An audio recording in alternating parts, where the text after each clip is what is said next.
I'm never going to let my happiness be correlated to whether my leader's good or not, or whether I have a perfect leader, because what are the odds of going to have a perfect leader? They're like, the odds of you having a good leader, I think the research is like 50% of the time. So why not get skillful to be successful regardless of your ability? I'm shackled by my expectations. I played 1 year at Iowa State as a walk-on, and then played the rest of my years at a Division II in North Dakota. Okay. And then once I got done there, I got one offer. I got to play overseas for 2 years, which was really cool.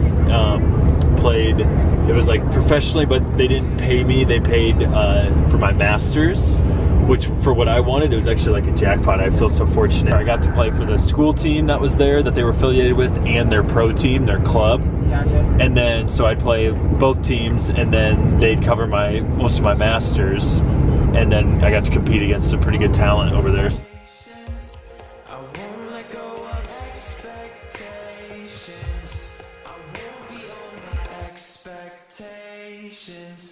I'm shackled by my expectations. I'm giving into my frustrations. When it's my fault that I'm still caged in. Okay, YouTube, just pulling up to the venue here, getting ready for an 8-hour reality-based rules of the workplace training. It's going to be a mix of leaders and some frontline individual contributors. And I've already worked with this client once in the past, and we're just going to do the same session again.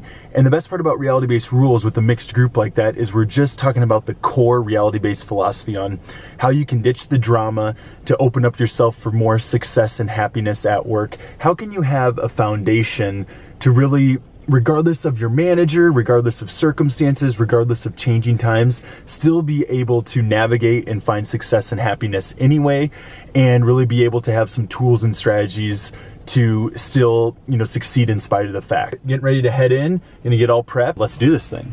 At the end of the day, if you want to tell how you've won or lost the day, did you end up with positive results and or learning, or did you end up with reasons, stories, and excuses why you didn't get there? Now, I'm going to start with reasons, stories, and excuses because I like this group and I don't think that's what you guys want. But if you want them, we'll talk about how you get reasons, stories, and excuses. You start with deciding that you're right.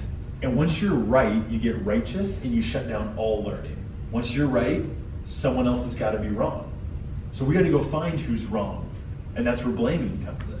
Now, as we're blaming, we don't like to single-handedly blame someone. We like to build armies, don't we? How can we all blame that they're wrong? So that's where colluding comes in. And once we're colluding, we get together and we agree that we're all innocent victims and there's no way to impact these circumstances. And that's basically the formula we see for reasons, stories, and excuses.